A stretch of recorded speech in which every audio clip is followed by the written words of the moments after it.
Before the beginning, there was no sand, nor sea, nor cooling waves.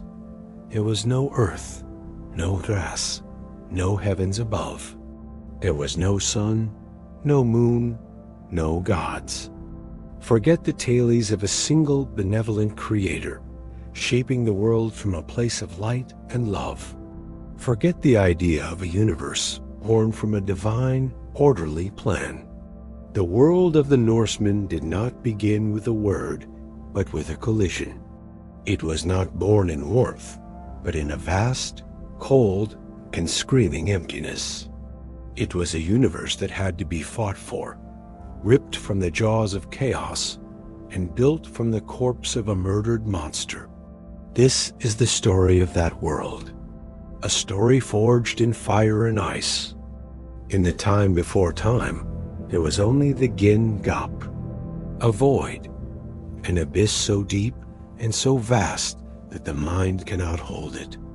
It was not empty in the way we think of emptiness. It was a chasm of pure, yawning potential, pregnant with all the magic and all the violence that would ever be. And this abyss was bordered by two ancient opposing kingdoms. To the south lay Muspelheim, the land of fire, an eternal roaring inferno, seething with a heat that could melt stone and boil away oceans that did not yet exist. This was a realm of pure destruction, and from its molten heart came the fire giants. And watching over it all, from a throne of black obsidian, stood their master, Surtur, a being older than all others, holding a flaming sword that burned brighter than 1,000 suns, waiting for the day he would unmake the world.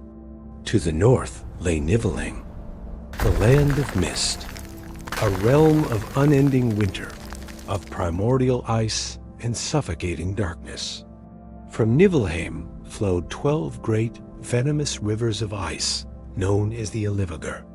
For eons, they poured slowly, inexorably, from the frozen heart of their world, creeping outward into the great emptiness of the Gin-Gap. And so, for ages beyond counting, the cosmos lay in this state of tense, silent opposition. The raging heat of the south, the bitter cold of the north, and the magical void that lay between them. But nothing remains in balance forever. The hot winds from Muspelheim blew north, carrying sparks and embers. The venomous frost of Niflheim crept south, a glacier of impossible size. And in the very center of the Gin-Gap, fire and ice met. It was not a gentle creation. It was a violent, chaotic reaction. The fire of Muspelheim licked at the venomous rime of Niflheim. The ice hissed, sputtered, and wept. And in those magical, life-giving drops of melted water, something began to stir. The raw, untamed power of the Gin-Gap gave the formless water a shape. It was a shape of immense size, greater than any mountain, vaster than any glacier. The shape of a man. This was Ymir, the first being. He was not a god. He was a giant, the ancestor of all the Jotnar, the frost giants, who would become the eternal enemies of the gods. Ymir was a creature of pure chaos, born of violence, immense and brutal. Alone in the void, he fell into a deep sleep, and as he slept, he began to sweat. From the moisture in his left armpit, a male and a female giant were born, and one of his legs coupled with the other, bringing forth a son with 6 heads.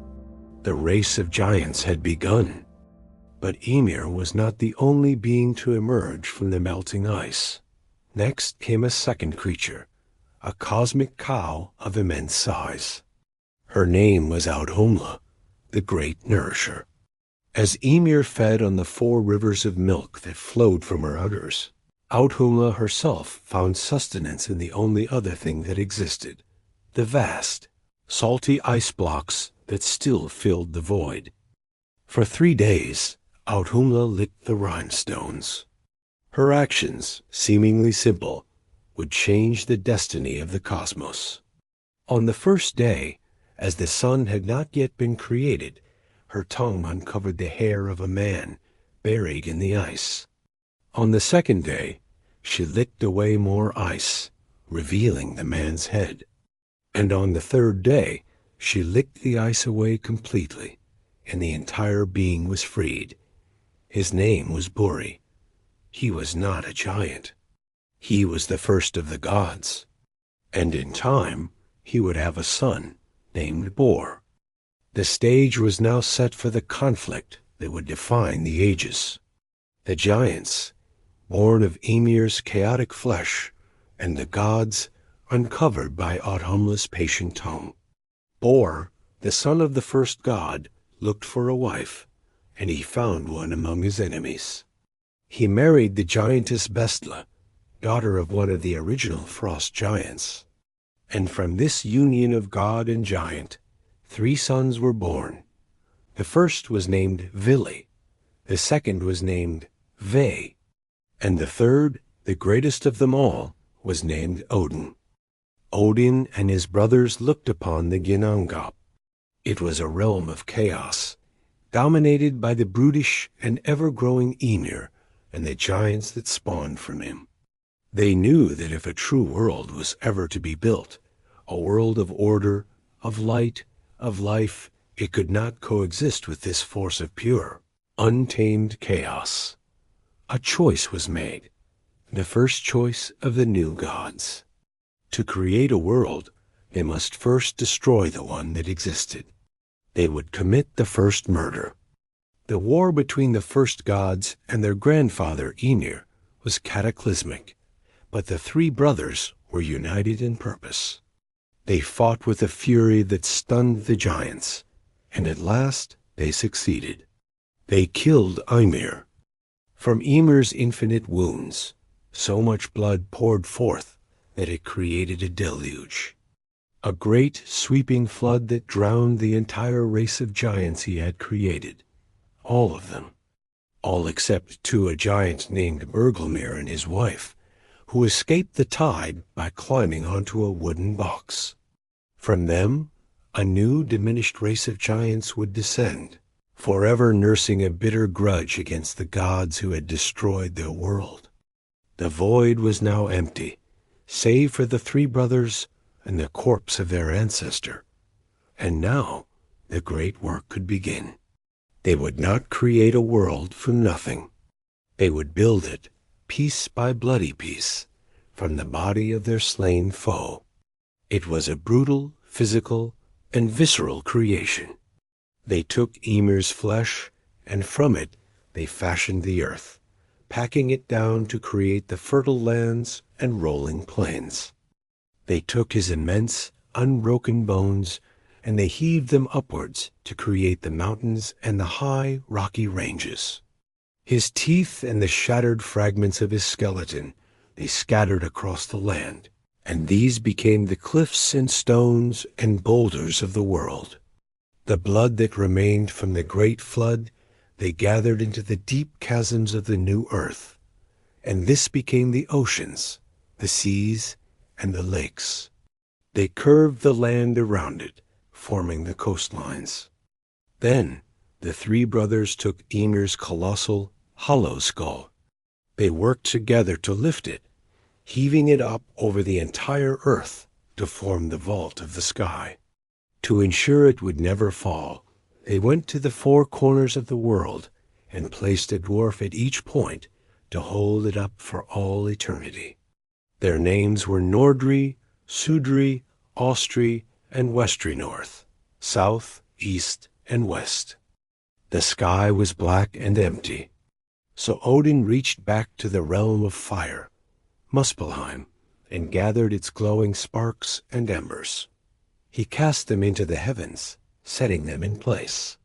The largest became the sun and the moon, and the countless smaller sparks became the fixed stars. Finally, they took Ymir's brain, and they tossed it high into the air, and it drifted and scattered beneath the arch of the sky, becoming the clouds that move on the wind. The great work was done. A world had been built. A world of order, wrenched from chaos. A world of mountains and seas, of earth and sky. A world now lit by a sun and a moon. But it was empty. There were no animals, no plants, no people. There was only a vast, silent land waiting to be filled. The stage was set, but the players had not yet arrived. The gods now had to decide what to do with their new lonely creation, and how to protect it from the darkness that still lurked at its edges.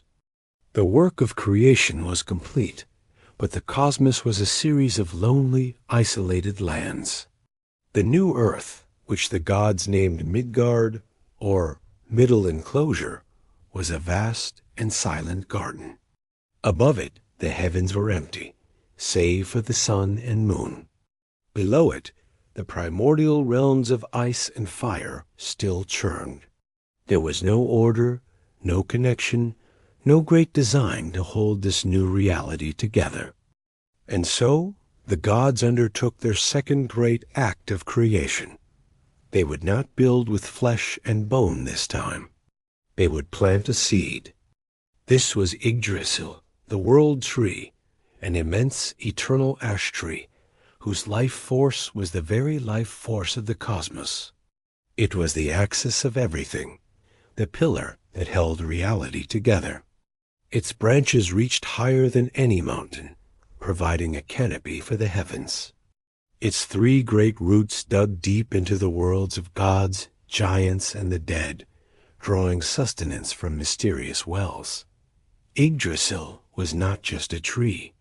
It was the highway of the universe, the ladder that connected all of existence. And within its branches and roots, all of creation would find its home. This was the age when the gods organized the cosmos into the legendary 9 worlds. At the very top, in the highest branches, they established their own fortress home, Asgard, the enclosure of the Vyrd. This was the realm of divine order, law, and power. From here, the gods would rule. Below it, nestled in the stable center of the cosmos, was the world they had already built, Midgard, the home of humanity. To protect this fragile realm, the gods built a great defensive wall around it, using the eyebrows of the dead giant Ymir. Out on the eastern edges lay Jötunheim, the land of the giants, a chaotic, brutal world of ice and rock where the descendants of Bergelmir thrived, growing strong and nursing their ancient hatred for the gods. And to the west lay Vanaheim, a realm of deep magic, of peace and plenty, home to a second mysterious tribe of gods, the Vanir. Around these major realms were others. Elfheim, the radiant home of the light elves, beings of art and beauty. Below Midgard lay Svartalfheim, the dark subterranean caverns of the dwarves, the master craftsmen of the universe, whose forges never cooled. And at the very bottom of it all, cold and damp, lay Helheim, the gloomy kingdom of the dishonorable dead, ruled by a terrifying goddess. These were the 9 worlds, all connected, all held in balance by the life of the great tree, Yggdrasil. But a cosmos with 2 races of gods could not remain at peace for long. The gods of Asgard, the Vyrd, led by Odin, were masters of war, poetry, and power. They were lords of structure and ambition. The gods of Vanaheim, the Vanir, were masters of a different domain. They were gods of fertility, the harvest, the sea, and a powerful shamanistic magic known as seer. The trouble began when a Vanir goddess named Gullveig, gold drunk, came to Asgard. She spoke of nothing but gold and riches, and her avarice began to infect the hearts of the Vyrd. Horrified by this corruption, they seized her, pierced her with spears, and threw her into the great hall's fire. They burned her to ashes, but from the ashes she was reborn, whole and unharmed. Twice more they burned her, and twice more she rose again. When word of this reached Vanaheim, the Vanir were enraged. They declared war. It was the first war in the world. Odin led the Jyr, a force of warriors and tacticians, but the Vanir had their magic. They were able to enchant the battlefield, to crumble the very walls of Asgard, and to fight with the fury of nature itself. For years, the war raged, and neither side could gain an advantage. The Jyr's strength could not overcome the Vanir's magic, and the Vanir's magic could not break the Jyr's might. Exhausted, the two families of gods declared a truce. They decided they would unite and rule the 9 worlds together. To seal this peace, they exchanged hostages. The Vanir sent their most noble members to live in Asgard. Jarr, the gentle god of the sea and winds. His son, Freyr, the lord of sun, rain, and bountiful harvest. And his daughter, the beautiful and formidable Freya, the goddess of love, beauty, and the powerful magic of seer. In return, the Jyr sent Odin's own brother, the handsome but indecisive god Honir, and the wisest being in the universe, Mimir, whose knowledge was unparalleled. But the hostage exchange soured. The Vanir grew suspicious of Honir's incompetence and believed they had been cheated. In an act of rage, they beheaded Mimir and sent his head back to Asgard. But Odin, refusing to lose such a repository of knowledge, took the head, preserved it with herbs and magic, and continued to consult it, learning cosmic secrets that no one else could know. Despite this violent episode, the peace held. To make it final, the 2 tribes of gods performed a ritual. They all spat into a great vat, and from their combined essence, a new being was formed. His name was Kvasir, and he was the wisest man who ever lived. His creation symbolized the final unification of the gods. The pantheon was now whole, a blend of Jyr and Vanir, of war and magic, of structure and nature. The golden age of the gods could begin. With their rule secured, the gods turned their attention to the empty world of Midgard. One day, Odin was walking along a desolate seashore with his 2 brothers, Veli and Ve. They came across 2 lifeless pieces of driftwood, washed upon the sand. One was from an ash tree, the other from an elm. Inspired, the gods decided to create a race of beings to inhabit the Middle Earth. They lifted the logs and began to shape them. To the lifeless wood, Odin gave the first and greatest gift, the breath of life, spirit. Vili gave the second gift, consciousness, intelligence, and feeling. And Ve gave the third gift, the senses of sight and hearing, and a human appearance. They named the man Ask and the woman Embla. They were the parents of all humanity, placed in Midgard to build a life for themselves under the protection of the newly united gods. The cosmos was now complete. The 9 worlds were ordered and connected by the great tree Yggdrasil. The gods were united and reigned supreme from their golden halls in Asgard. Humanity lived and toiled in Midgard. The giants lurked in their desolate kingdom, for now held at bay. The stage was finally set. The golden age was here. But this is a Norse tale. And in a Norse tale, peace is never a destination. It is merely a pause, a deep breath before the true struggles begin. The age of grand adventures, bitter revelries, trickery, and sacrifice was about to dawn. The Golden Age was a time of peace, but peace is a luxury the Norse gods could not afford. From his high seat in Asgard, Odin could see across all the 9 worlds. He saw the giants of Jötunheim growing stronger. He saw the shadow of fate, a doom that had been prophesied for him and all the gods, Ragnarök. He knew that an eternity of quiet prosperity was not their destiny. Their destiny was a great and terrible war at the end of time. Peace would not prepare them for this. Only knowledge, strength, and sacrifice could. And so Odin, the All-Father, King of the gods, became a relentless seeker of wisdom, willing to pay any price to forearm himself against fate. At the base of one of Yggdrasil's great roots lay the Well of Mimir. Its waters contained all the wisdom and understanding of the cosmos. Guarding it was the ancient being Mimir himself, a mysterious figure whose knowledge was older than the gods. Odin traveled down the world tree to the well and asked for a single drink. Mimir, his eyes ancient and deep, looked upon the king of Asgard and named his price.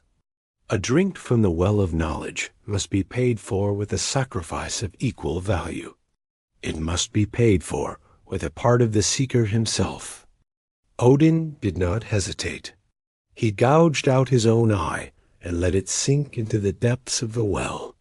His sacrifice made, Mimir dipped the great horn, Jallarhorn, into the water and offered it to the one-eyed god. Odin drank deep. He gained the wisdom of the ages, but he also gained the sorrowful clarity of foresight. He now saw the threads of fate more clearly than ever, and he knew the doom of the gods was unavoidable. He had gained knowledge, but lost his innocence forever. But even this was not enough. Odin knew there was a deeper, more secret magic in the cosmos, the power of the runes. These were not just letters for writing. They were symbols of fundamental cosmic forces, holding the secrets of creation, fate, and power.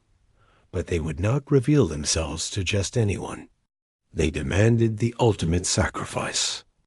And so, in a supreme act of self-sacrifice, Odin, wounded by his own spear, hanged himself from Yggdrasil, a sacrifice of a god to himself. For 9 days and 9 agonizing nights he hung there, suspended between the worlds, battered by the winds, without food or water.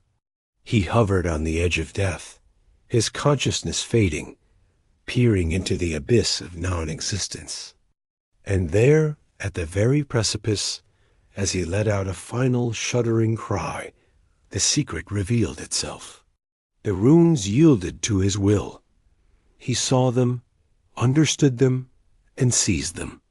He fell from the tree, reborn, not just as a god of kings and war, but as the master of deep magic, the lord of the runes, the god of ecstasy, poetry, and death. But while Odin sought to win the final war through wisdom and magic, his son had a more direct approach. This was Thor, the god of thunder, red-bearded, immense in strength, and possessed of a legendary appetite for food, drink, and battle. He was the champion of Asgard and the protector of Midgard. Where Odin was complex and brooding, Thor was straightforward and resolute. His solution to the problem of giants was simple. His hammer, Mjolnir. One of Thor's most famous journeys took him, along with his brother Loki, into the heart of Jötunheim, to the fortress of a giant king named Loki. The king greeted them with contemptuous hospitality, mocking their small size and challenging them to a series of contests to prove their worth. Loki, ever proud of his speed, was challenged to an eating contest.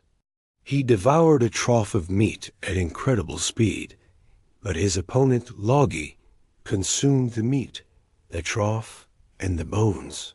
Thor was then challenged to a simple task: drain a drinking horn in one go. Thor, the mightiest drinker in Asgard, drank until his lungs burned, but the level of the horn barely seemed to fall. Humiliated, Thor was given a second, seemingly childish challenge. Lift the king's giant gray cat from the floor. Thor summoned all his divine strength, the muscles in his back and arms straining, but could only manage to lift one of the cat's paws from the ground. For his final challenge, the enraged god of thunder demanded a wrestling match. Loki scornfully refused to put any of his champion warriors against him, and instead sent out a frail, ancient old woman, his nurse, Ellie. Thor grappled with the old woman, but the harder he struggled, the weaker he became. To his utter shame, he was forced down onto one knee. Defeated, the gods left the fortress. But once they were safely outside, Loki revealed the truth. It had all been an illusion, a grand deception. Loki was fast, the giant king explained, but his opponent, Logi, was wildfire itself. And you, Thor... The horn you drank from had its other end in the ocean. You drank so much that you created the tides. The cat you struggled to lift was no cat. It was Jormungandr, the Midgard serpent that encircles the world. We were terrified when we saw you lift its paw from the earth. And the old woman you wrestled, Ellie, she was old age itself, whom no being, god or man, can ever defeat. The story became a legend, a tale of Thor's immense, world-altering power, but also a crucial lesson that brute strength alone was not enough to defeat the cunning of the giants. But there was one god who fought with neither cosmic wisdom nor brute strength. His weapon was his mind. He was Loki, a giant by birth, but a blood brother to Odin, living in Asgard. He was the trickster, the shapeshifter, the silver-tongued god of mischief. In these early days, he was not yet a creature of pure evil, but a catalyst, an agent of chaos whose selfish, reckless actions often, paradoxically, resulted in the greatest gains for the gods. The story of how the gods received their most famous treasures begins, as it often does, with a malicious prank by Loki. For his own amusement, Loki sheared off the beautiful golden hair of Sif, Thor's wife. When Thor discovered this, his rage was so immense that he threatened to break every bone in Loki's body. Terrified, Loki swore he would fix it. He traveled to Svartalfheim, the realm of the dwarves, and approached the master craftsmen known as the Sons of Ivaldi. They agreed to help, and using their magic, they spun gold as fine as hair, creating a new head of hair for Sif that would grow just like real hair. But Loki, being Loki, couldn't leave well enough alone. Filled with arrogance, he approached two other dwarf brothers, Brakr and Sindri, and made a wager. He bet his own head that they could not possibly forge 3 treasures more magnificent than the ones the Sons of Ivaldi were making. The wager was accepted. As Brakr tirelessly worked the bellows, Loki, transformed into a fly, did everything he could to sabotage their work. When they forged a great golden boar, he bit Brakr on the hand. When they forged a magical golden ring, he bit him on the neck. And when they came to their final, greatest creation, Loki bit the dwarf hard on the eyelid, causing blood to obscure his vision for a crucial moment. Loki presented the first treasures, Sif's new hair, a ship called Skidbladnir that could be folded up and put in one's pocket, and the deadliest spear in the universe, Gungnir. Then Brakr presented his, the golden boar, Gullinbursti, which could run faster than any horse.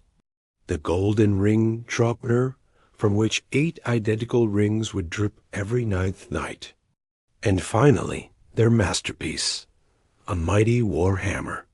Its one flaw, Brocker explained, is that the handle is a bit short due to a distraction during its forging. He named it Mjolnir. It was no contest.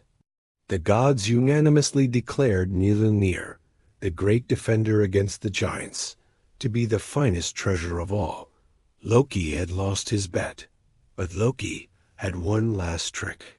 "You have a claim on my head," he told the dwarf, "but you have no claim on my neck.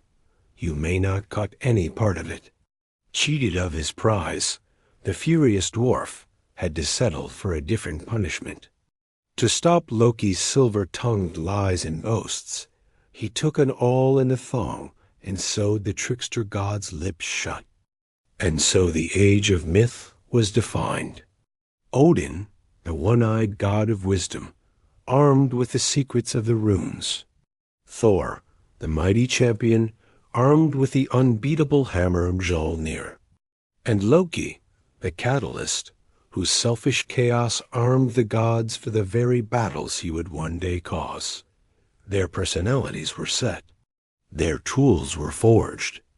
The stage was now prepared for the deeper, darker tragedies that would test their bonds and begin the long, inevitable slide towards Ragnarök. There is a turning point in every great story. A moment when the path darkens, when laughter dies in the throat, and when the cracks that have always been present finally begin to split the world apart. For the gods of Asgard, that turning point had a name: Loki. He had been a thorn in their side, a source of trouble and irritation. But his pranks had always, in the end, benefited the gods. He was a part of the family. But something in him was changing. The giant's blood in his veins was growing colder. His cleverness was curdling into cruelty, his mischief into pure malice. He began to spend more and more time away from Asgard, seeking out the company of those who shared his growing resentment for the gods of order.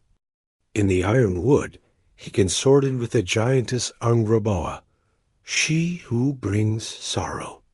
And with her, he fathered a monstrous trinity, a shadow family, destined to stand against the gods at the end of days. These were the children who would unravel the world. The first was the wolf Fenrir. The gods brought him to Asgard, thinking they could raise him themselves. But he grew at a terrifying pace, his strength becoming so immense that only the god of courage, Tyr, dared defeat him. The gods saw the doom he represented, and they knew he must be bound. They forged a mighty chain called Liginge and challenged Fenrir to break it. The wolf, proud of his strength, agreed and shattered it with ease. They forged a second, far stronger chain called Drami. Fenrir snapped it as if it were thread. Desperate, Odin sent a messenger to the dwarves of Svartalfheim, who forged a binding unlike any other. It was called Gleipnir.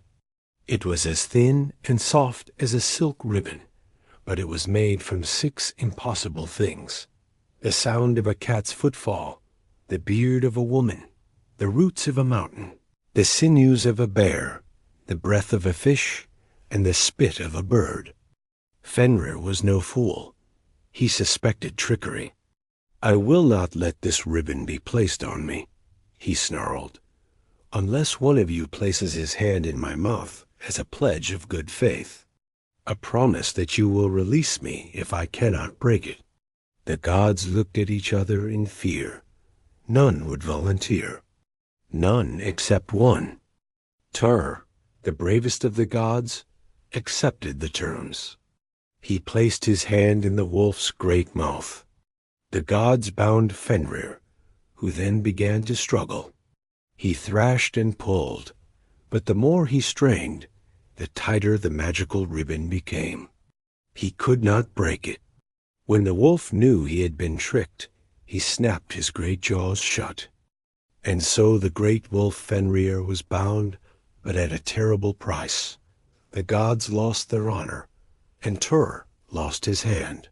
They dragged the howling wolf to a remote island and chained him to a rock where he would wait, dreaming of his revenge until the day of Ragnarök.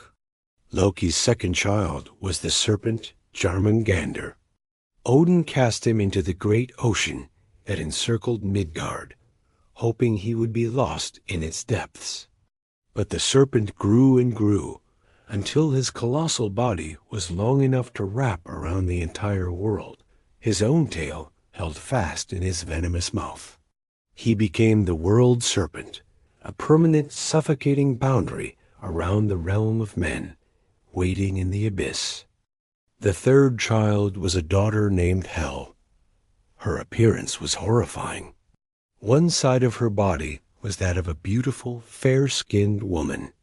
The other side was the blotchy, decaying, blue-black flesh of a corpse. Odin cast her down, deep into the primordial darkness of Niflheim, and gave her dominion over the dead, but only those who died of sickness, old age, or in childbirth. She became the queen of the dishonorable dead, her grim kingdom a joyless realm of mist and shadows. With Loki's children bound or banished, a fragile peace returned to Asgard. But it was a peace haunted by a new and terrible fear. For Balder, the most beloved of all the gods, began to have nightmares. Balder, the son of Odin and Frigg, the god of light, joy, and beauty. His presence was the very source of Asgard's happiness, and in his dreams he saw his own death. Terrified, his mother Frigg undertook a monumental task. She traveled through all the 9 worlds and made every single thing swear a solemn oath that it would not harm her son. Fire and water, iron and all other metals, stones, earth, trees, diseases, poisons, beasts, birds, and snakes. They all swore the oath. The gods, believing Balder was now invincible, were overjoyed. They created a new sport. They would gather and test his new power, throwing weapons and rocks at him, watching with delight as everything refused to touch him. It was a beautiful sight, a symbol of their triumph over fate. But Loki saw this joy, and it filled his heart with a black, bitter poison. Disguised as an old woman, Loki went to Frigg and praised her work. "Is it true," he asked, "that all things have sworn an oath to spare your son?" "Yes," said Frigg, her heart swelling with pride. "All things ...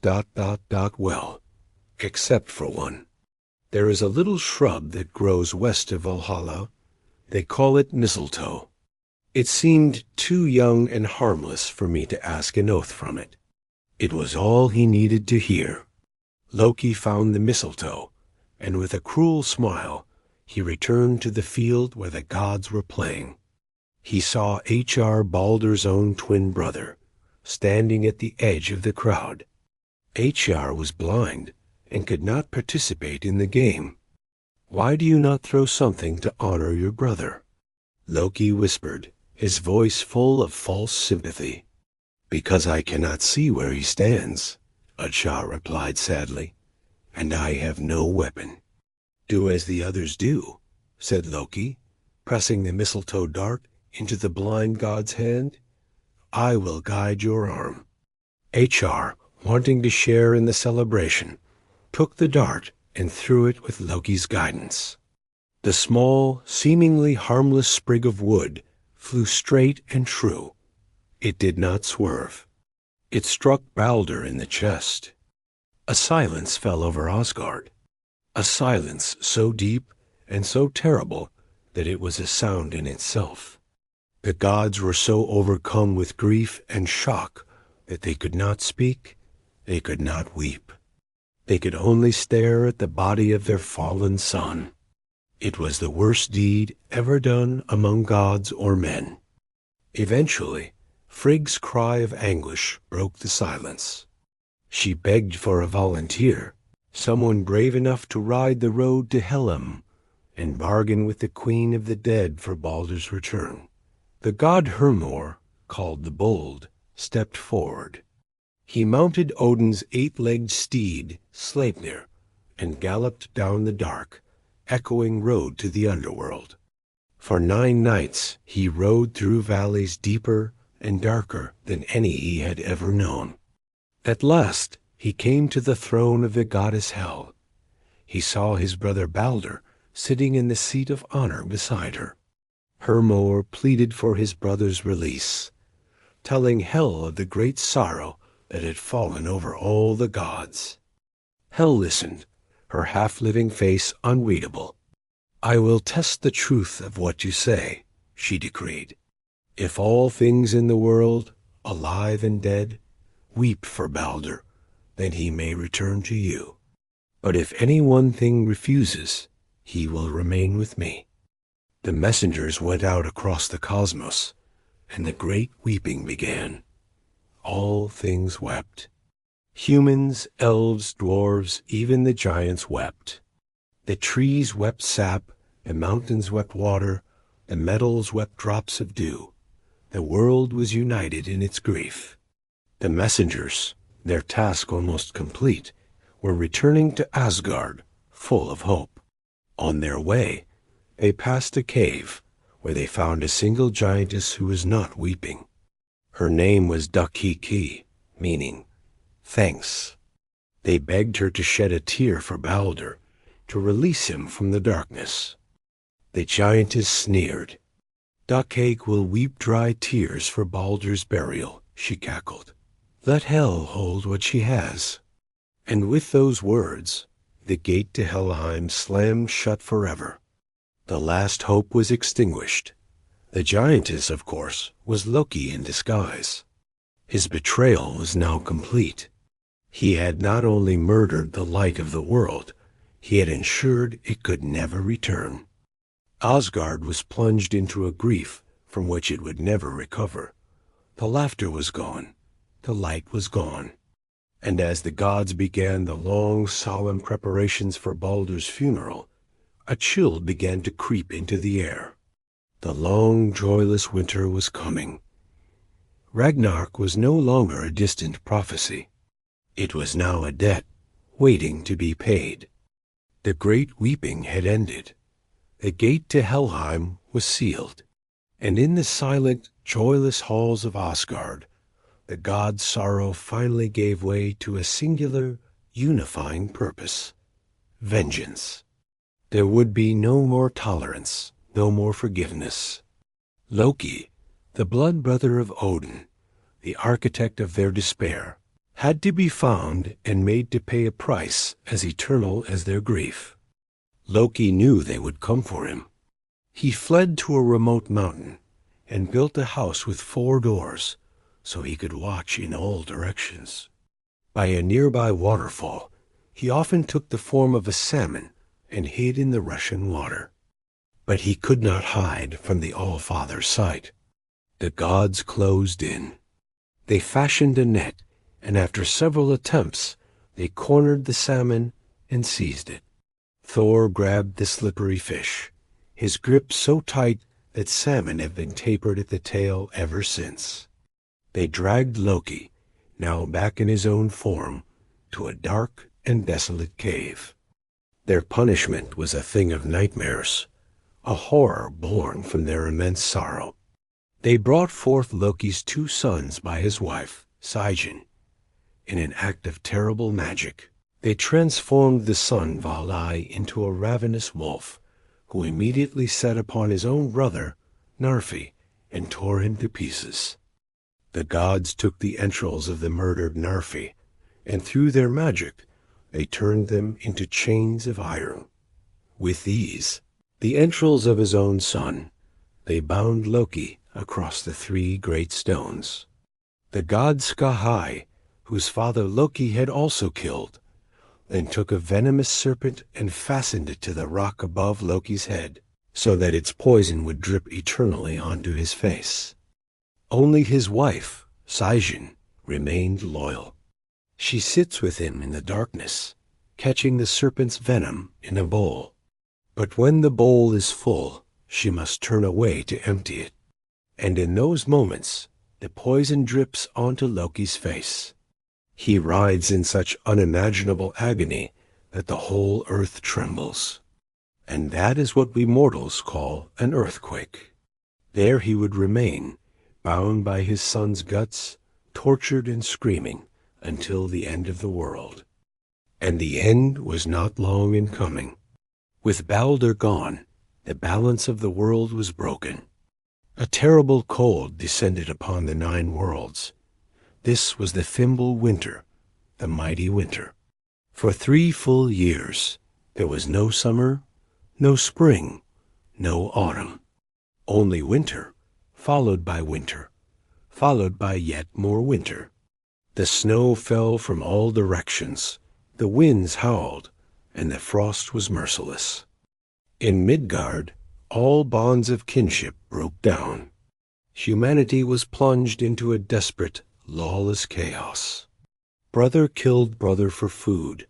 Sons showed no mercy to their fathers. And all oaths were forgotten in the desperate struggle for survival. The world of men was dying. In the heavens, the great wolf Skull, who had chased the sun for all of time, finally caught his prey. And his brother Hati caught the moon. The sky was plunged into darkness. The stars vanished. The earth began to tremble violently, not from Loki's torment, but from something far greater. The great tree Yggdrasil groaned and shuddered. And then the signs came all at once. The golden rooster Gullinkambi crowed in Asgard. A red rooster crowed in Jötunheim, and a third crowed in the halls of hell. The violent shaking of the earth shattered every chain, every binding. The great wolf Fenrir was free. In the depths of the earth, Loki broke his bonds. At the border of Asgard, the watchman of the gods Heimdall saw the armies of chaos gathering. He put the Jallarhorn to his lips and blew a single piercing blast that was heard in all 9 worlds. It was the call to arms. The final war had begun.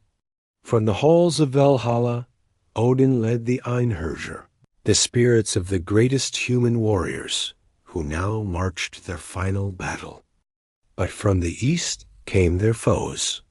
The world serpent Jormungandr rose from the sea, thrashing onto the land and spewing his venom across the sky and the earth.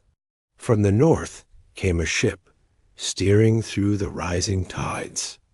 It was Naglfar, a ship made entirely from the unkempt fingernails and toenails of the dead. And at its helm stood Loki.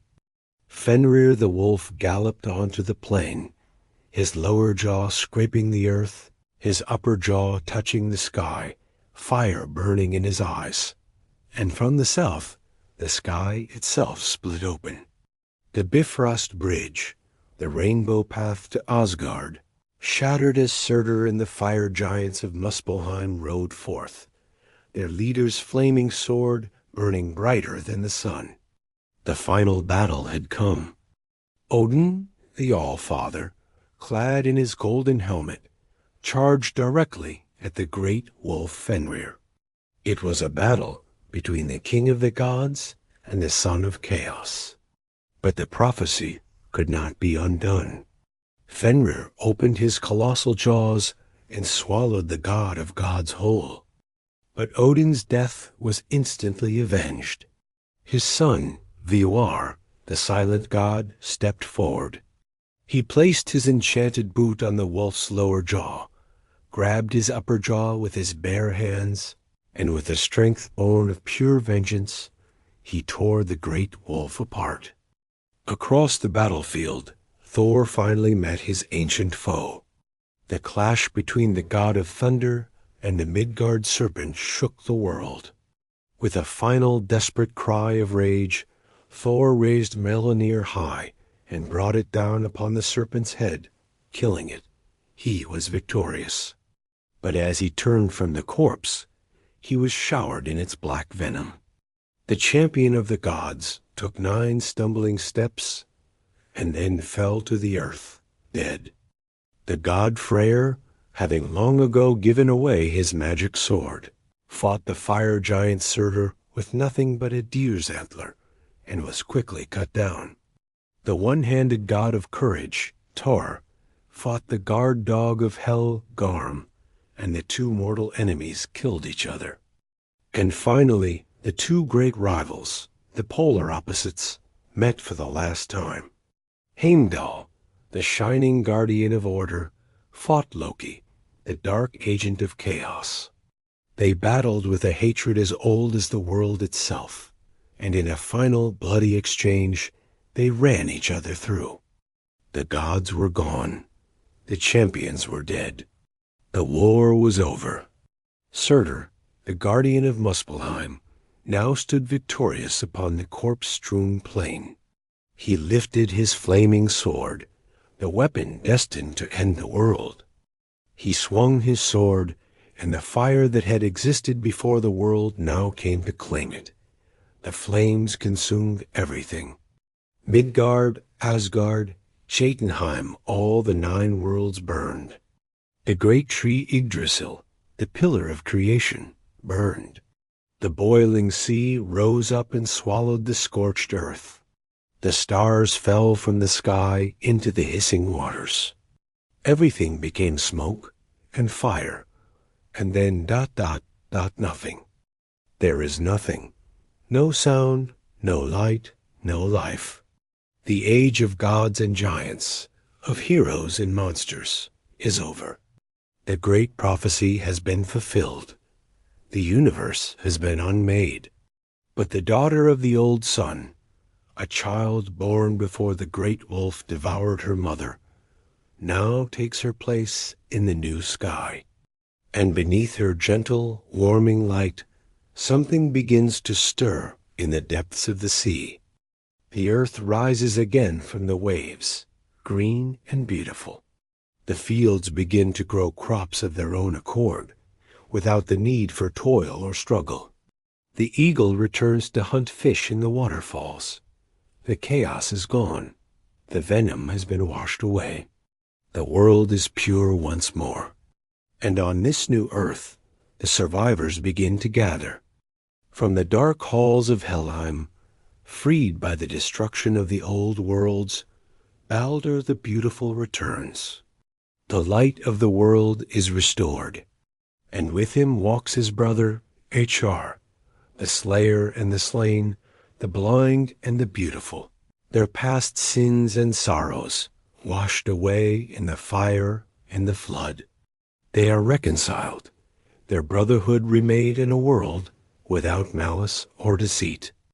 Odin's sons Völva the Silent and Vali the Avenger, those who are destined to survive and carry out vengeance, also find their way to the green fields. Their duty is done, their fated roles fulfilled. And the sons of Thor, Mobi, the god of wrath, and Magni, the god of strength, also survived the fire. They journey to the field of Irovalur and find their father's great hammer, Mjolnir, lying unharmed in the grass. The power to protect the new world has been passed to a new generation. They sit together and they speak of the past. They remember the secrets of the runes and the tales of their fathers. They talk of the great battles, of the world serpent and of the wolf Fenrir. And as they walk through the tall grass, they come upon a treasure from a time long past. They find the golden game pieces, the beautiful tablets that the Gear had owned in the first dawn of their golden age, before their innocence was lost. A symbol that the memory of the old world, for all its tragedy, has not been erased. The gods were not the only survivors.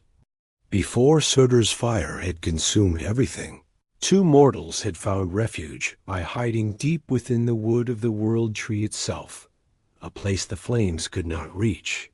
They had survived by drinking the morning dew. Their names were Lif and Lifrasir, life, and the will to go on living.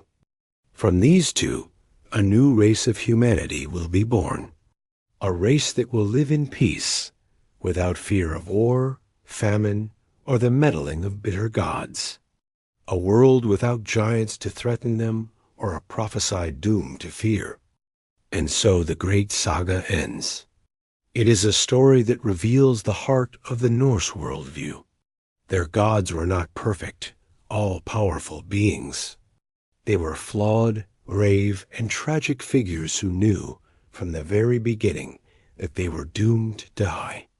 Their story is not about preventing the apocalypse, but about how one faces an unavoidable fate. They chose to fight. They chose to gather knowledge, to live boisterously, and to face their end with courage, charging headfirst into the jaws of the wolf. Ragnarök was not just an ending. It was a cleansing fire, a necessary destruction that allowed the universe to be reborn, free from the old hatreds, the old mistakes, and the ancient sorrows. It is a story of profound loss, but in the end, it is a story of hope.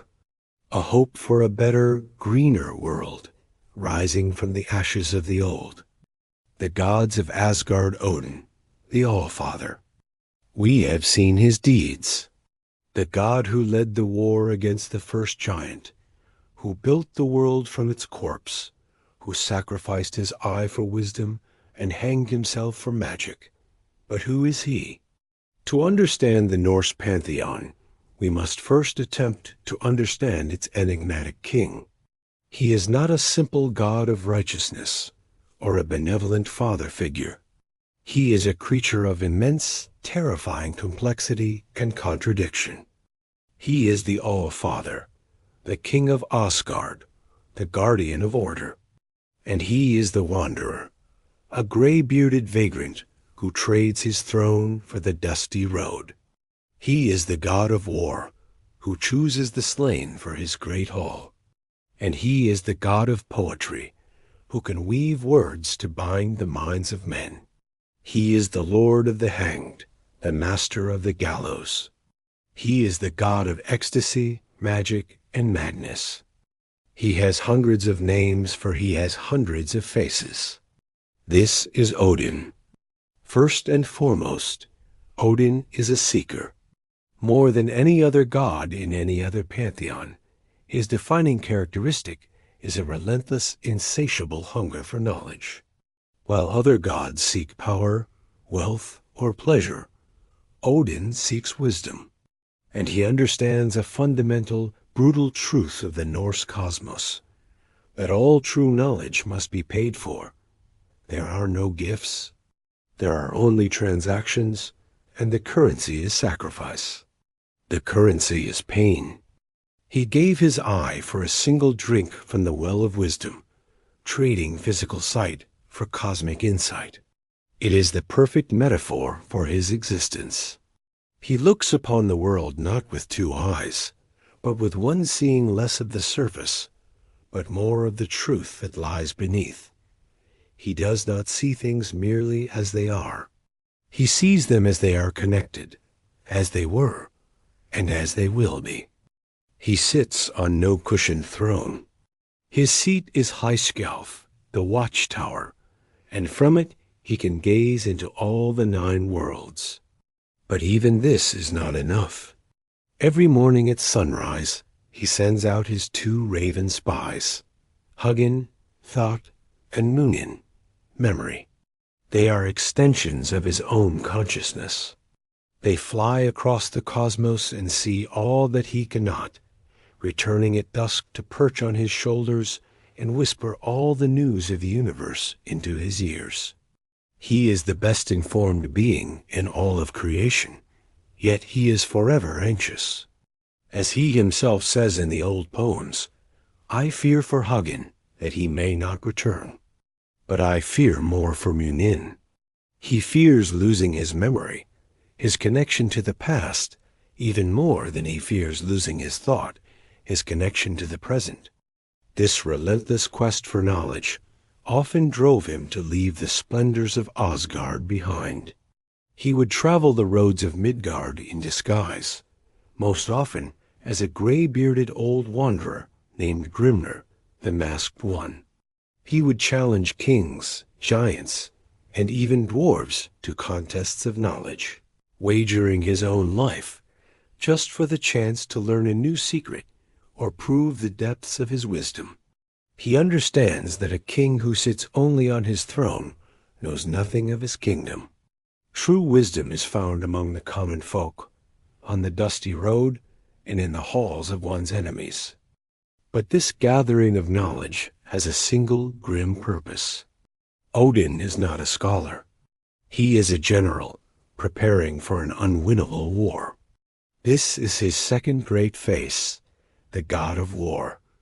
But he is not a god of reckless battle like the Greek Ares, nor a champion of the battlefield like his own son, Thor. Odin is a divine strategist. His concern is not the winning of a single battle, but the grand final confrontation, Ragnarök. His entire reign is one long, desperate recruitment drive for that final day. For this, he created the Valkyries.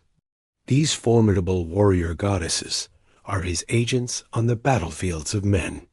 When a great hero dies in combat, the Valkyries swoop down to carry their spirit away. They bring these chosen warriors here, to Valhalla, the hall of the slain. Here, the chosen dead, the Einherjar, live, a perfect afterlife. Every day they feast on the meat of a boar who magically regenerates each night, and they drink endless mead provided by a goat who lives on the hall's roof. And every day they march out onto the fields of Asgard, take up their arms, and fight each other to the death in a glorious, eternal training exercise. At dusk, all their wounds are healed, and they return to the hall to feast once more. They are Odin's army, his final hope. He sacrifices the immediate lives of the greatest heroes on earth to build a force he knows will likely fail, but a force that must be assembled all the same. He is the Lord of battles, not for the glory of conquest, but for the bitter necessity of a doomed defense. War and wisdom. These are the two great pillars of his identity. But there is a third, stranger pillar, poetry. To the Norse, poetry was not mere entertainment. It was a form of magic, a powerful, intoxicating force that could capture minds, preserve glory, and grant a kind of immortality. And Odin was its master, for he was the one who stole it for the gods. The story tells of the mead of poetry, a magical brew created from the blood of the wise being Kvasir. Whoever drank it would become a master poet and scholar. After a series of murders and betrayals, the mead ended up in the hands of a giant named Suttung, who hid it in the heart of a mountain, guarded by his daughter Gunnla. Odin, in another of his disguises, used his cunning to gain access to the giant's fortress. He seduced the guardian Gunnla, promising her 3 nights of love in exchange for 3 sips of the mead. She agreed. With his first sip, he drained the first great cauldron. With his second, he drained the second. And with his third, he drained the last, holding all the sacred mead within himself. He then transformed into a great eagle and flew for Asgard, the enraged giant Suttung close behind in his own eagle form. As Odin reached Asgard, he spat the mead out into the vats the gods had prepared. But in his haste, a few drops fell from his beak and scattered down onto Midgard. And these few drops are the source of all the bad poets and hacks in the world. The true gift, the divine inspiration, Odin kept for the gods, and for those few human poets he deemed worthy of his favor. This, then, is Odin, never a simple god, never a comfortable god. He is the god of contradiction. He is the god of order who uses deceit and trickery. He is the patron of kings who walks as a beggar. He is the protector of the gods who sacrifices them and himself for a sliver of knowledge. He is not a god you would pray to for comfort or for mercy. You would pray to him for victory, for inspiration, for a mad, ecstatic flash of insight, and for the wisdom to face a dark fate. He is the complex, brooding, and brilliant heart of the Norse pantheon, a king who knows he is doomed, yet spends every waking moment preparing for the fight. Thor, the people's champion. If Odin is the god of kings, poets, and sorcerers, a deity of the chosen few, then his son is the god of the many. He is the patron of the farmer, the sailor, the warrior, the common man. He is not worshipped in quiet contemplation or complex ritual.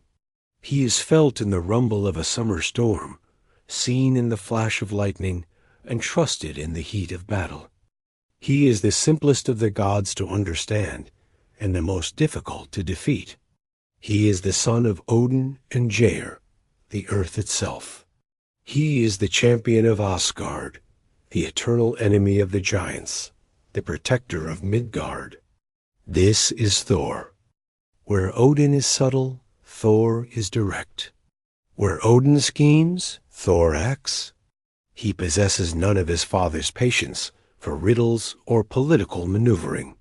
His path to victory is not through wisdom or deceit, but through overwhelming, irresistible force.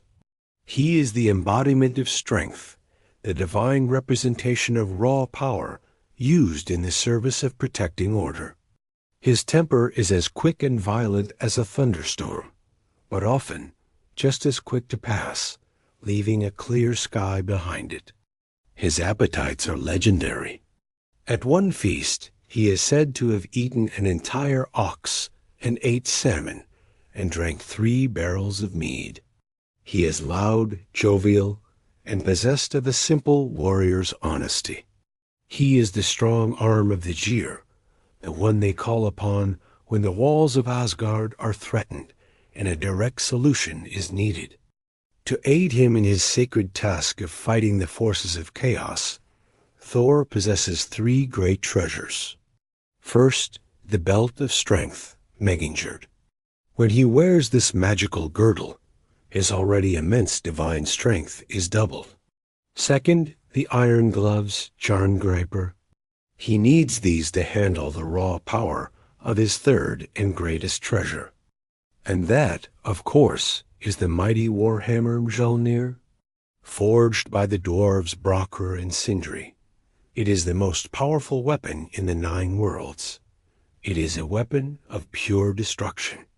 When thrown, it will never miss its mark, and it will always return to its master's hand. The sound of its impact is the thunderclap that rolls across the fields of Midgard. For the giants of Jötunheim, the sight of this hammer is the ultimate terror, for it has crushed the skulls of more of their kin than any could count. But Mjolnir was more than just a weapon of war. For the common people of the Viking Age, it was a symbol of protection, blessing, and order. While the symbol of Odin was the spear, an instrument of war and death for the elite warrior, the symbol of Thor the hammer was also a tool used by the builder and the smith. Amulets of Mjolnir were the most popular religious talismans of the era, worn by men and women alike for protection and good fortune. The hammer was used to hallow and sanctify. It was raised to bless newborn children, to consecrate marriage bonds, and to sanctify the funeral pyres of the dead. When a Norseman heard the thunder rolling across the sky, he did not cower in fear of an angry god. He looked up with confidence, knowing that the people's champion, a god who cared for the fate of humanity, was riding out in his goat-drawn chariot to fight on their behalf. Yet, for all his strength, Thor was not invincible. His directness was a virtue, but it was also a weakness. He could be tricked, and his pride could be humbled. On his journey to the castle of the giant king Loki, he was subjected to a series of contests designed to make a fool of him. He failed to drain a drinking horn that was secretly connected to the ocean. He failed to lift a cat that was, in fact, the world serpent in disguise. He was brought to his knees in a wrestling match against an old woman who was the embodiment of old age. The tale reveals the truth of Thor's power, that he was strong enough to create the tides and shift the foundations of the world, but it also reveals his limits. He is a god of physical reality and can be deceived by magic, illusion, and forces that cannot be punched. His strength is absolute, but it is not the only power in the universe. This, then, is Thor, not a god of kings, but a god of the people, not a god of subtle plots, but of the righteous protective storm. He is the shield wall of Asgard, the roaring fire in the hearth that keeps the winter's cold at bay. While Odin plays his long, complex game of strategy against the coming of Ragnarök, Thor stands as the steadfast guardian of the present, ensuring there is a world left to save. He is the son every father would be proud of, the brother every warrior would want beside him in battle, and the champion every common soul could trust. He is the heart and the hammer of the Norse gods. Loki, the agent of chaos. He is not of Asgard. Though he walks among the Jir as Odin's own blood brother, he was born of giants. He is the outsider, the other, the exception to every rule. He possesses none of Thor's steadfast loyalty, nor Odin's grim sense of duty. He is bound by no oath, serves no one but his own chaotic whims, and finds his deepest pleasure in exposing the hypocrisy and fragility of the world around him. He is the god of fire, not the cleansing fire of Surtur, but the unpredictable fire of the hearth, which can give warmth or burn the house down. He is the sly one, the trickster, the contriver of all frauds, the father of lies. This is Loki. Loki's primary weapon is his mind. In a world of warriors and kings, he is a creature of pure intellect, unbound by morality or honor. His intelligence is a razor he uses to cut through the conventions of the gods, to solve problems they cannot, and more often than not, to create the very problems that need solving. His greatest power is his ability to change. He is a shapeshifter, able to become any creature, any gender, at will. This is not just a physical transformation. It is a reflection of his very nature. He has no fixed self. He is fluidity and chaos personified. In the early days, this chaotic nature served the gods well. When a giant master builder held Asgard hostage, demanding the sun, the moon, and the goddess Freyja as payment for building their great wall, it was Loki who saved them. He transformed himself into a beautiful Mare, lured away the giant's magical stallion, Svalfari, and sabotaged the work. In the process, he became pregnant and later gave birth to Odin's eight-legged steed, Sleipnir. Loki, the god of mischief, gave the king of the gods his mount. This is the core of his paradox. He is the great catalyst, the agent of change in a world that might otherwise become static. Think of the gods' greatest treasures: Thor's hammer Mjolnir, Odin's spear Gungnir, his ring Draupnir. None of these would exist without Loki. They were all forged as a direct result of his malicious prank on the goddess Sif and the arrogant wager he made to save his own life. He is the grit in the oyster that creates the pearl. The gods may hate him for the trouble he causes, but the truth is, Asgard would be a far poorer and less equipped place without his meddling. But a fire, if left unchecked, will always spread. Over the long ages, Loki's mischief began to lose its playful quality. His pranks became crueler, his motives darker. His outsider status, once a source of unique strength, began to fester into a deep, burning resentment. He saw the gods' honor as hypocrisy, their order as a cage. He grew to despise the beauty and joy of Asgard, a joy he could facilitate, but never truly feel. The turning point came with the gods' fear of his children. When they bound the wolf Fenrir, cast out the serpent Jarmungandr, and banished his daughter Hel, they transformed Loki's rivalry into a blood feud. They had declared his nature, his very flesh and blood, to be an enemy, and he would spend the rest of time proving them right. His masterpiece of malice was the death of Balder. This was not a prank gone wrong. It was a calculated act of pure, nihilistic destruction. He weaponized the gods' love for Balder, turning their game of joy into a stage for murder. He exploited a mother's grief and a blind brother's trust.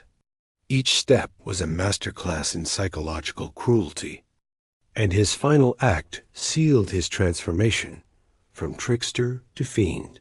When the entire cosmos wept to bring Balder back from the dead, Loki, disguised as the giantess Duckake, was the single voice of dissent. With the words, "Let hell hold what she has," he did more than just kill a god. He murdered hope itself. It was an act of cosmic spite, ensuring that the wound he created could never, ever be healed. This, then, is Loki, the most complex and controversial figure in the pantheon. Is he a force of evil? Yes, but perhaps he is a necessary one. He is the shadow that defines the light, the chaos that gives order its meaning.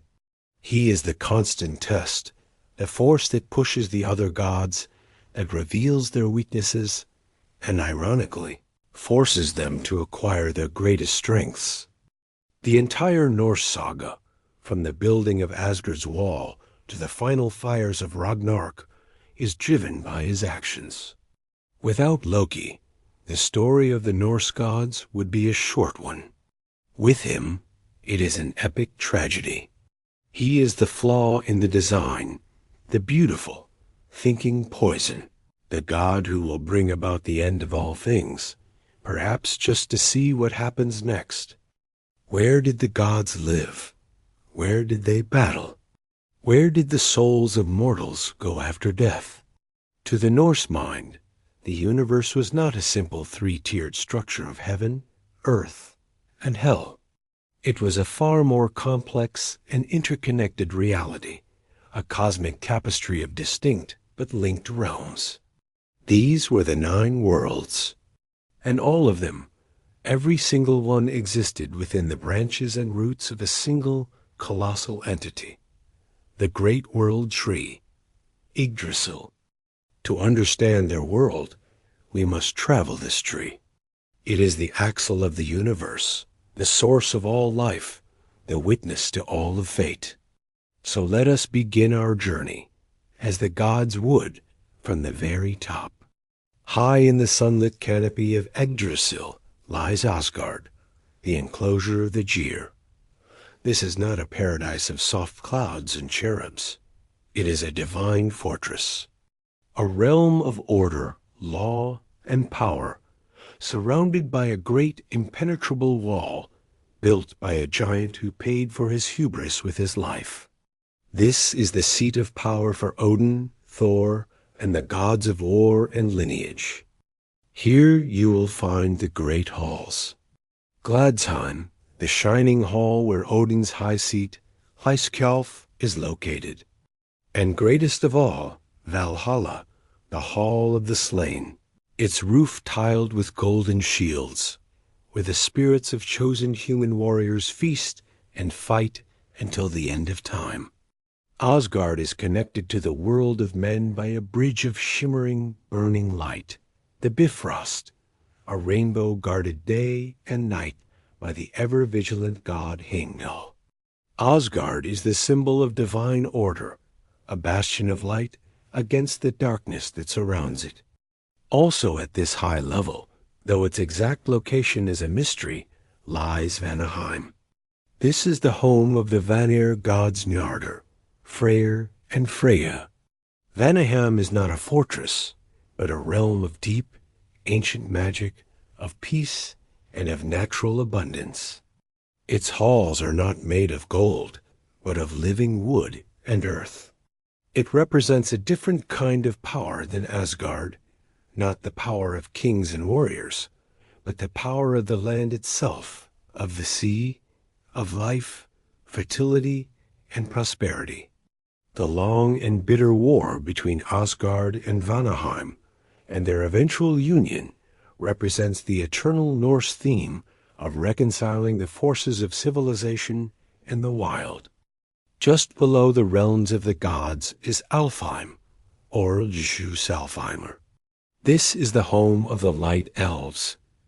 We know little about them from the myths, but they are described as beings more beautiful than the sun itself. Their world is one of light, art, and transcendent beauty. Freyr, the Vanir god of summer and abundance, is the ruler of this realm, suggesting a deep connection between the elves and the life-giving forces of nature. Alfheim is the idealized world of pure light and creation.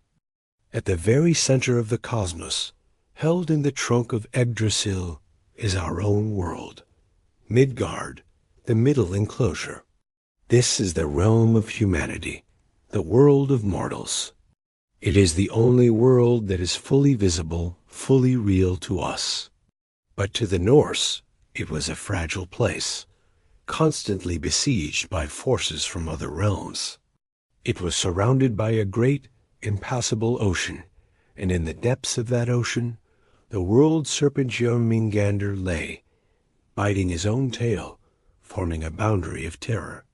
To protect it from the giants, the gods built a great wall around it, using the eyebrows of Emir. Midgard is the battleground, the stage upon which the struggles between the gods and their enemies often play out. It is precious, but it is perpetually in peril. East of Midgard lies Jötunheim, the land of the giants. This is a world of untamed, chaotic nature, a place of immense mountains, deep valleys, and endless winter.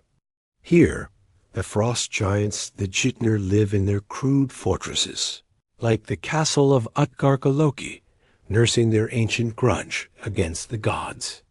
It is a realm of brute strength, cunning illusion, and dangerous ancient power.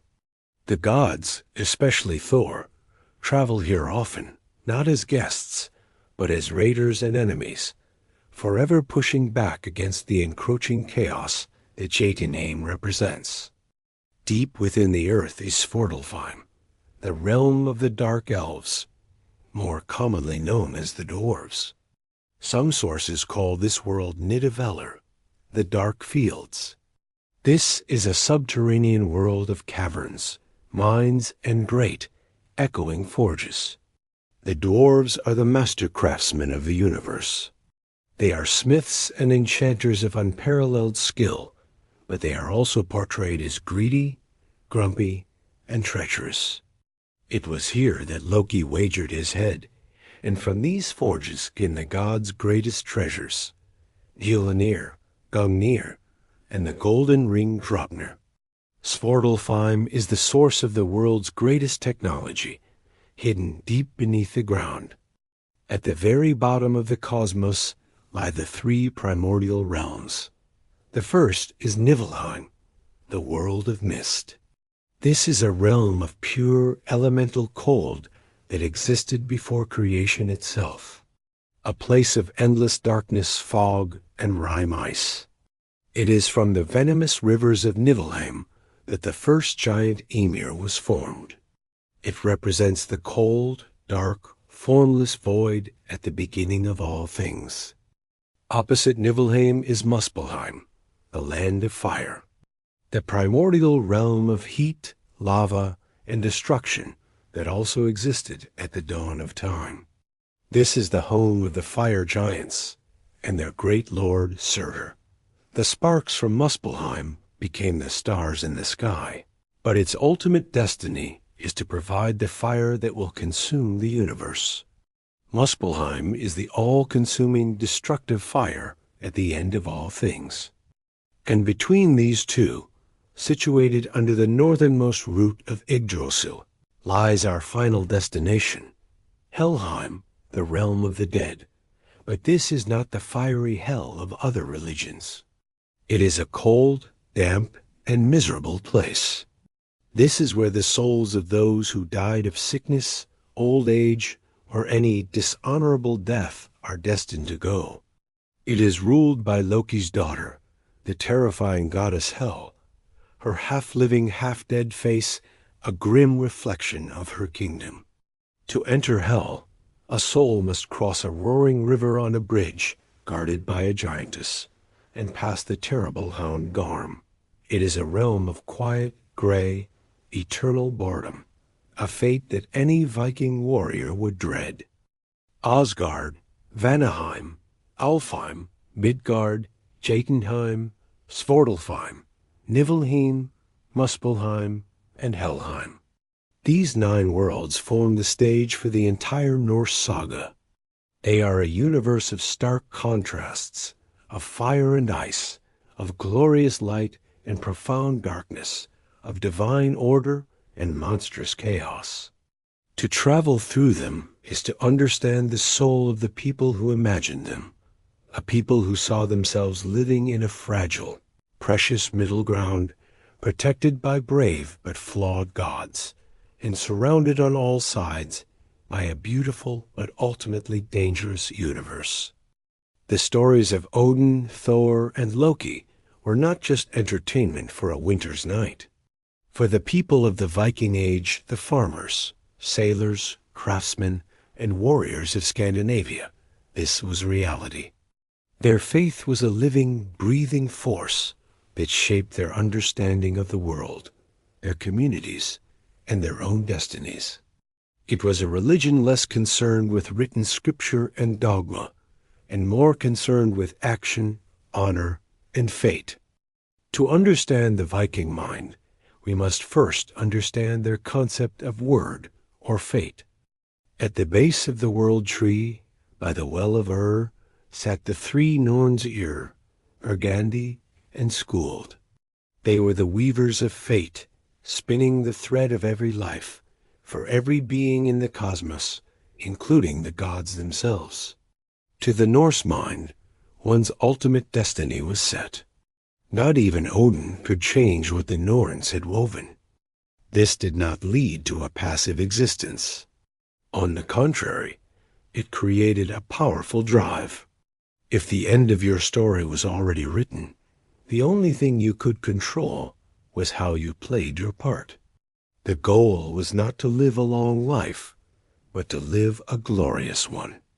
To die with courage and honor, leaving behind a reputation, a dowry so great that it would be remembered in the songs and sagas long after you were gone. In a world where fate was inescapable, your story was the only true immortality. The central religious ceremony of the Norse people was the Blót. This was not a quiet prayer service, but a great communal sacrifice and feast, held at key times of the year, like midwinter or the start of summer. The purpose was to honor the gods, to thank them for their blessings, and to secure their favor for future harvests, voyages, or battles. An animal, a horse, a boar, or cattle would be sacrificed. Its blood, believed to hold sacred power, was collected and sprinkled with evergreen twigs onto the idols of the gods and onto the people themselves, forging a bond between the divine and the community. The meat was then cooked in great cauldrons over the long fire in the hall, and the community would feast together, sharing a meal with their gods. They would drink sacred mead or ale from great horns, making toasts and swearing oaths to Odin for victory, Jötunheim for a safe voyage, or Freyr for a good harvest. The Blót was the heart of the community, reinforcing the bonds between people and their divine patrons. While the chieftains led the sacrifices, the most potent connection to the supernatural world was held by the Völva, the seeresses or sorceress. These were powerful women who traveled the land practicing seer, the shamanistic magic most associated with the gods Odin and Freya. A Völva could be called upon to see into the future, to cast spells for luck, or to speak with the spirits. The sagas describe a Viviva's ritual in great detail. She would be seated on a high platform, holding a special staff. A chorus of women would sing sacred, hypnotic songs called Valokor to help her enter a trance. In this state, she would journey in spirit, peering into the web of fate woven by the Norns, and would return with prophecies and answers for the community. She was a figure of both immense respect and great fear, a direct channel to the mystical forces that governed the world. Perhaps no aspect of their faith is more famous than their attitude toward death. The Norse afterlife was a complex place with many possible destinations. We know of Valhalla, Odin's hall for chosen warriors, and Folkvanger, Freya's field for the other half of the battle-slain. But for most people who died of old age or sickness, the destination was the gloomy, gray realm of Helheim. To ensure a safe journey and a worthy existence in the afterlife, funeral rites were of supreme importance. The most spectacular of these was the ship burial, reserved for high-ranking chieftains and kings. The deceased would be laid in a real longship, surrounded by grave goods, their finest weapons, tools, feasting equipment, and even sacrificed animals like horses and dogs. Sometimes a female servant would be sacrificed to accompany her master. The ship was seen as the vessel that would carry the soul across the waters to the realm of the dead. It would then either be set adrift and on fire, or buried under a massive earthen mound, known as a hogger. These great mounds became sacred sites, believed to be homes for the spirit of the deceased, who could continue to watch over their living descendants. This, then, was the faith of the Vikings, a worldview that embraced the harsh realities of life and the certainty of death. It was a practical religion, where gods were honored with feasts, not just prayers. It was a communal religion, where your connection to your family and your chieftain was paramount. And it was a fatalistic religion, where the ultimate goal was not to cheat death, but to earn a glorious story. The grand myths we have told were not distant fairy tales. They were the very air the Norse people breathed, the fire that warmed their halls, and the map that guided them through their tumultuous and extraordinary world. The Viking Age ended. Around the 11th century, Christianity swept through Scandinavia, and the old faith began to fade. Odin was replaced by the Christian god. Thor's hammer gave way to the cross, and the great Blót festivals were suppressed. The gods of Asgard were demoted, no longer objects of worship, but figures of folklore trolls, goblins and fairy tales, whispered by grandmothers. For centuries, the grand epic sweep of the Norse cosmos lay dormant, preserved only in the remote, icy haven of Iceland, where scholars like Snorri Sturluson wrote down the old poems and stories before they were lost forever. For 1,000 years, the gods slept, but they did not die. And when they reawakened, they would go on to conquer the world in ways they never could have imagined. The first, most intimate way they remain with us is in the very words we speak. If you speak English or any Germanic language, you pay unconscious tribute to the Norse gods every week. Their names are embedded in our calendar, a ghostly reminder of a forgotten pantheon. Tuesdays named for Tyr, the one-handed god of courage and law. Wednesday is Woden's Day, named for the Anglo-Saxon equivalent of the All-Father, Odin. Thursday, the day of thunder, is Thor's Day. And Friday is named for the powerful goddess Frigg, Odin's wife, and perhaps Freya as well. Even in our modern, secular world, the memory of these gods structures our every week. The gods truly began their return to the world stage in the 19th century. As European nations sought to build modern identities, they looked to their ancient myths for inspiration. No one did this on a grander scale than the German composer Richard Wagner. His monumental opera cycle, Der Ring des Nibelungen, The Ring of the Nibelung, was a 4-part, 15-hour epic based on Norse sagas. He took the figures of Odin, Thor, and Loki and used them to tell a new sweeping story of greed, power, and tragic love. Wagner's vision, with its horned helmets and powerful singing Valkyries, forever seared a new romantic image of the Norse world into the popular imagination. But the most influential legacy of the Norse myths came from a quiet Oxford professor who loved them more than anyone. J.R.R. Tolkien, the father of modern fantasy, was a brilliant scholar of Old Norse and Anglo-Saxon. His beloved Middle-earth is saturated with the spirit of Norse mythology. The very name Middle-earth is a direct translation of Midgard. His wandering, gray-bearded wizard with a staff and a wide-brimmed hat, Gandalf, is a clear incarnation of Odin in his wanderer guise. His dwarves are not the comical figures of fairy tales.